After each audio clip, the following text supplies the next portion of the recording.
All right, welcome back to O.M.A Medical Studio. Today, a very interesting episode as well. As you can see, a very interesting structure on the board, specifically the female reproductive structure. Maybe you are guessing what you are going to talk about within this episode, but trust me, it's not what you are thinking. But then we have a very interesting thing to discuss. So today, we are going to discuss what menstruation. I've been having this request for quite some time now, but I just didn't want to do it straightforward. But I just want to make it sequential. So today we talk about menses. In our subsequent episode, we talk about the abnormalities concerning what menses, and then we can talk about something we call ovarian cyst and all of that. So yes, specifically this episode we are talking about how a normal menses do what okay, and then how it should be. So yeah, this is the female reproductive organ. As you can see, this is the fallopian tube. This is the fallopian tube. That's what I've labeled as FT. And this is the largest part of the fallopian tube. This is actually where what we call fertilization occurs. And then we have what the uterus that I've indicated you there. This is the uterus, and then this is the cervix. These are the ovaries. These ones, these structures are the ovaries. You understand? So when a female is born, when a female is born, about hundreds of eggs are embedded in this female child. But these eggs are inactive until they get to what we call the puberty state. Puberty state is where the person starts to develop sexual organs. So the state of sexual maturity is what we call puberty. The person starts developing sexual organs, developing pubic hairs and all of that. And there is a point where menstruation occurs. This puberty stage occurs from 9 to 15 years, 9 to 14 years. It varies from places to places, from individuals to individuals. Yes, so we can't kind of have a specific period where we say all females, but majority of them is 9 to 15 years is what we call it. Is where they get to their puberty stage. When you get to puberty stage, these eggs that were embedded in you when you were born, or even before you were born, become active. Now, these inactive eggs, when they are embedded in you, they are called follicles. These ones, they are not mature. They are now going to mature, then get hatched into eggs. Now, follicles are embedded. So these are the follicles. Follicles are embedded in the ovaries here. We started talking about menses. So this is how they occur. Follicles are embedded in the ovaries here. So they are immature. They are follicles. They are immature. They help in a lot of things, in pregnancy, in childbirth, everything. Ovaries and follicles do help. You understand? So when we say menstruation just means a normal monthly vaginal bleed of a woman. Normal monthly vaginal bleed of a woman. Sometimes people think okay, the egg will be released, the thing that will come out as blood is basically the egg that has spots and then has broken down. All of that. We are going to understand all of these things by the end of this particular discussion. Alright, so there are three most important structures that are very, very crucial when it comes to menstruation. There is one of them, hypothalamus, which I wouldn't be mentioning it too much. So we have a pituitary gland, we have the ovaries, and we have follicles. These are very, very important when it comes to as far as menses is concerned. So as I define menses, normal monthly vaginal bleeding of a woman. Men do not, okay, but now you can't say we have men, women. We have a man, woman. Right now we have man, woman. But I don't know if they go through menses. I can't tell. So maybe if you have a man, woman around, you can ask them and then tell you. If they go through this cycle, then they can be called women. You understand? Alright. So the normal menstrual cycle or the normal menses or period should last for about 3 to 8 days. These are the facts I'm giving about the menses. 3 to 8 days. Within these 3 to 8 days, one is not supposed to lose more than 8 ml of blood. One is not supposed to lose more than 8 ml of blood. 8 ml of blood might be too difficult to understand, but then let's say teaspoons. You are not supposed to lose about more than 5 teaspoons of blood when you are going through your normal menses. If you should have your normal menses, that's about 5 teaspoons of blood. So basically it's 2 to 5 teaspoons of blood. So you're having your menses Your normal menses should last between what 3 to 8 days. Within those 3 to 8 days, you are not supposed to lose more than what 80 mils of blood. That is up to what 2 to 5 teaspoons of what of blood. You are not supposed. If you are having your menses and you are losing more than that amount of blood, then it basically means there is something wrong somewhere. There could be a lot of factors, you understand, but I'm saying that the normal amount of blood you should lose shouldn't be more than what 80 mils. That shouldn't be more than 5 teaspoons of blood. All right, that's just by the way. So when a woman gets to puberty and then there is onset of menses, this is what happens. So this particular structure called the pituitary gland produces a lot of things, right? But we are going to talk about two specific things from it. Produces what we call the FSH and what LH. Like I've always been saying, you don't need to bother yourself keeping these terms in mind. It's very difficult to keep them. Just understand them. Alright, so FSH and then what? LH, they are hormones. These hormones will stimulate the maturation of this. I told you these follicles are eggs. When a female is born, all the eggs are embedded in this female, and these eggs are inactive. And once they are inactive, they are called what? Follicles. Now, the person has gotten to the state, these eggs become active when the person gets into puberty state. So let's say the person has gotten into this puberty state, the eggs has to what? Mature. The immature eggs has to what? Mature. It has to become what? Active. Now, what facilitates the maturation of these eggs? These eggs are what called follicles. What facilitates the maturation of these eggs are what? These hormones. So FSH and what? LH facilitates these follicles to mature. So they were immature follicles, now they are becoming matured. So higher production of these ones will cause the maturation of what? These follicles. Now we are going to have what? Matured follicles. Okay. Now we are going to have matured follicles.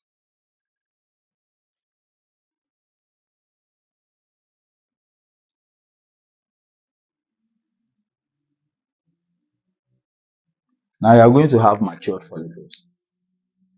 These matured follicles will also produce what we call estrogen. Right? It will also produce another. I mean, estrogen is very common. I mean, a lot of people have heard about estrogen, especially if you're a female. Mature follicles are going to produce estrogen, and there is a reason for all these hormones being produced. You understand? Now, this is what happens when these hormones are released and they cause the maturation of this. These ones are at this place. Now, follicles are fluid-filled sac. Follicles are sacs that contain fluids that are embedded in the ovaries. So they become bigger. When they mature, they become bigger. When they become bigger, they get out from the ovary and then get released. Now, you know, people talk about twins and all of that. These follicles develop into eggs, right? Matured eggs, and then they get released. Once they get released, we say the person has ovulated. Understand? So when you talk about menses has two major phases. We have the follicular phase and then the luteal phase. Like I said, don't be keeping these kind of things in your head too much. Don't be trying so hard to keep them. Follicular phase is just before the egg is released, and the luteal phase is after the egg is released. Now, so before the egg is released, FSH, that's the follicle stimulating hormone, and the LH, that's luteinizing hormone, will stimulate or facilitate the maturation of what? These immature follicles to become mature. Now, you can see that the hundreds of eggs all cannot become matured at the same time and get released. Otherwise, the person is going to probably get pregnant with hundreds of babies, you understand? These cells, these follicles, they have what you call receptors. They have what you call receptors. So these receptors are follicular receptors. Follicular receptors. Now this is what happens. So the follicle with the highest amount of receptors get matured early, because if you have the receptors to receive the follicles, that's where you are going to get plenty. So let's say there is a pole that has a magnet on it, and then you are throwing maybe things that are very attracted to magnets to that pole. The part with the highest amount of magnets surrounded will probably receive the highest the highest number of what needles. You understand? So basically, the follicle with the highest receptors will receive the highest hormones and will get matured early. Sometimes you can have maybe two follicles kind of having the same amount of receptors, and at the end of the day receiving the same amount of hormones. So basically, they can get matured at the same time and get released at the same time. Then the person has two eggs. So there's a tendency of what the person giving birth to what twins. That's basically one of the ways twins are born. Right, so that's just by the way. So these eggs get matured, estrogen, the matured follicles release estrogen. Now, once your eggs get matured and you're about to release, now your uterus starts to kind of um, manipulate itself. So basically, due to these particular hormones getting released, so estrogen also goes to prepare your uterus in expectation to receive a baby or receive what a fertilized egg that will probably be released. So okay, let me go and prepare the place for receiver. Because at the end of the day, you are coming to release, and the normal thing is that it's either you are going to have your menses or you are going to get pregnant. Those are the two things. Right? So your egg gets released, the uterus has been prepared. Another hormone that prepares the uterus is also what's called testosterone. Testosterone.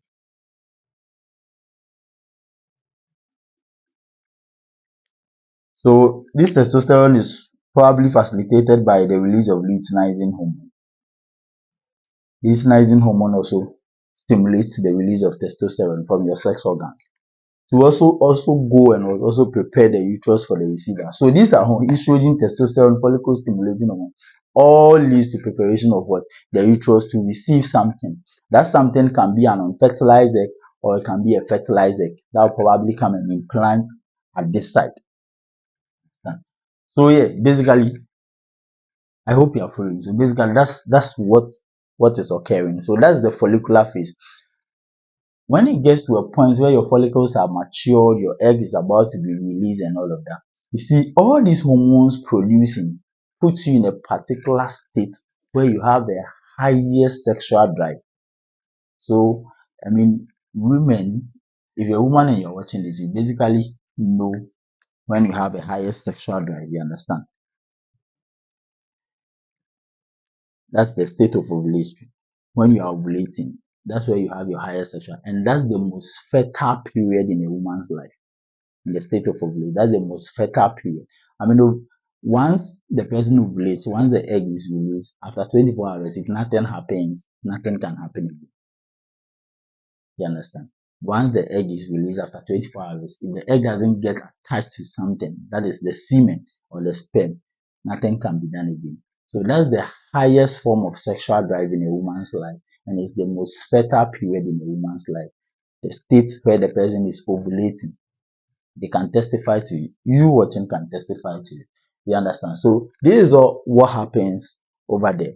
Now let's see. So these are the follicles. The follicles with the highest levels of follicular receptors get matured, so it becomes big and then get released into this side, right? Then it goes here. This is the fallopian tube, the highest point of the fallopian. So I don't want to bother you with terms. So basically, what is not needed, we are not going to talk about. So this is where fertilization should have occurred. The sperm or the semen should have come and wait at this side. This is where fertilization should have occurred. So let's say now fertilization doesn't occur. The person has no sperm waiting. So fine. In a subsequent video, we'll talk about when people take contraceptives and then it fails. We'll talk about them. Fine. The person doesn't even get the sperm to fertilize the egg. So the egg moves. It takes actually 5 to 6 days for the egg to move from the tubes into the uterus for implantation. Now, the uterus has been prepared to receive an egg. Whether the egg is fertilized or not fertilized, the uterus has been prepared by all these hormones to receive something.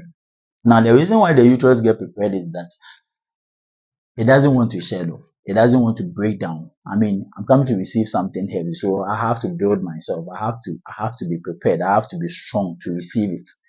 Whatever I'm going to do with the thing, I just need to receive it. After that, I'll receive signals whether I should let the thing go or I should still keep it. So it goes through this side for about 5 to 6 days. It gets into the uterus. Now, all those periods, it realizes that there is nothing like fertilization going to occur. So what happens? So this is also what happens. When the follicles are matured and the egg is released, I told the follicles are many. So the rest of the follicles that actually didn't develop to become a big egg and then get released turns into what we call the corpus luteum. Turns into what we call the corpus luteum,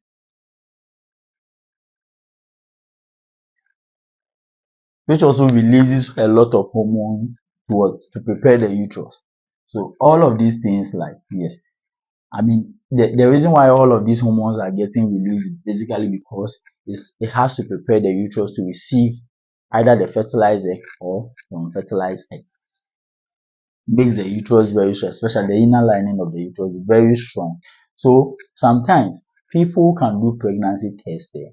People can miss their menses. They will do pregnancy test, and then it is positive. They go and take the scan, and then the scan says there is nothing there. Now, for probably uh, for scans to see pregnancy should be more than, let's say, 4 weeks. I mean, you basically spend more than 4 weeks before you miss your menses, and you realize that you need to go and do a pregnancy test. So if the scan doesn't see pregnancy and you're actually pregnant, one of the things the scan will talk about is basically the lining of your uterus to tell you how thick your uterus has become. So maybe you can come and re-scan in about 2-3 weeks time. So this is one of the findings you find on a scan. When you take a scan and actually you've done a urine pregnancy test and it's positive, but then the scan is telling you that there is nothing there. One of the comments the scan will give is basically the around the thickness of your uterus or the uterine lining. So that's one of the key things the sonographer will see. Alright, so as I was saying, the rest of the follicles turns into what we call corpus luteum to also produce hormones to strengthen the site, the endometrial site, the uterus. So this is what happens. Now, no pregnancy occurs, no sperm comes. Then there is a signal to this pituitary gland to stop producing the FSH, the LH, this one. Testosterone also declines in production. All the hormones decline. All the hormones that were sent to prepare the uterus decline in their production. So what happened? They were strengthening the uterus. So once their production declines, what happened? The uterus becomes very weak. The uterine lining becomes very weak, and it begins to what? Shed off. Understand? Now, one of the things when you talk about strengthening the uterus, one of the things the hormones will do is make the place highly vascularized, highly rich in blood supply, so that they will get a lot of energy. So once it starts shedding off, I mean, the uterine lining is a lining that has blood vessels beneath it. So once it sheds off, it kind of break some vessels off. Then it comes out as blood. So what you see in your pad when you are in your period is basically partly blood and partly what? The tissues of the uterine lining. So partly blood and partly what? Uterine what? Tissue. So menses, partly blood, partly tissues. So this is what basically what happens. So aside aside this blood thing you are seeing, you basically are going to see one lower back pain. It can be severe, it can be normal. You are going to experience um, pelvic crampings. Pelvic cramping. That will basically what give you pain. Yeah, so that's the pain, right? And when the woman is in a menses or in a period, and you ask her what she's going to, she if she doesn't want to tell you she's in her menses, just literally, she will tell you that she's having cramps. And that's to tell you that she's in her menses. So the guys who do not understand, that's to tell you that she's in her menses. All right, so they are going to have mood swings. They are going to have what's it called, food cravings. So if you probably have a partner who at a particular point in the month starts requesting for a lot of things, you know, eat this, I'll eat that, all of that, you should know where we are getting to. Then also there could be abdominal bloating. You can have your abdomen bloated. There could be headache. There could be stress. I mean, you feel stressed. You feel like you are sick, you are not sick, that kind of thing. Alright, so these are all the things what that do okay. But basically, what I want you to understand, what I want you to take here is that a normal menses should last for 3 to 8 days. Within that period, one shouldn't lose more than 5 teaspoons of blood. That one shouldn't lose more than 80 mils of blood. And also, it's normal to go through pain in your menses. It's normal to have lower back pains. It's normal to have food cravings, mood swings, and all of that. Those things are all what normal as far as menses is what is of concern. So that is it. Now, in general, this whole cycle is about averagely about 24 to 38 days. Now, that's from the first day you have your menses to the next day, to the next time you are going to experience another menses again. Most females have it between 24 to 38 days. It varies. We have people who do not have regular menses. Sometimes people who have intermenstrual bleeding where they have their menses this particular week. The next 2 weeks they have another episode again. We are going to talk about it in our subsequent episode. But then today, basically this episode is just on what normal menses. So yes, average cycle is what 24 to 38 days. The bleeding period is what 3 to 8 days. Then the amount of blood one should lose shouldn't be what more than 80 mils. Shouldn't be more than 80 mils. 80 mils of blood.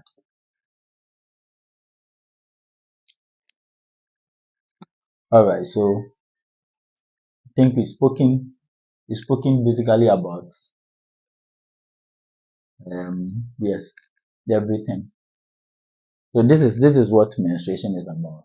Egg get released from the ovaries. That's the most matured follicle gets released into the fallopian tubes. Then it swims through the fallopian tube for 5 to 6 days. If it's not fertilized, comes to the uterus, and then because the uterus has been prepared, it has become so strong, so rich with blood, and the egg doesn't get fertilized. A signal is sent back to the things that were producing the uterine strengthening hormones to stop, because there is no need to produce it again if the person is not going to keep it. Then they stop. So the strengthened uterine lining becomes very weak and it begins to break down. When it breaks down, it breaks vessels as well. So it comes out as what? As blood and partly what? Uterine lining with tissues. So it comes off, and this bleeding shouldn't last for more than 8 days. Also, you shouldn't lose more than 5 teaspoons of blood during this period. And then it's normal if you're experiencing pain, but shouldn't be a very, very severe pain. We'll talk about all of that. Then if you're having food cravings, you're having cramps, if you're having bloating, all of that can be associated with what? Normal menstrual period. So this is where medical today. Subsequent episodes will probably, what did I even say? Subsequent episodes will probably talk about how um, painful menstruation is, how it occurs, and then why it occurs, why and how it occurs.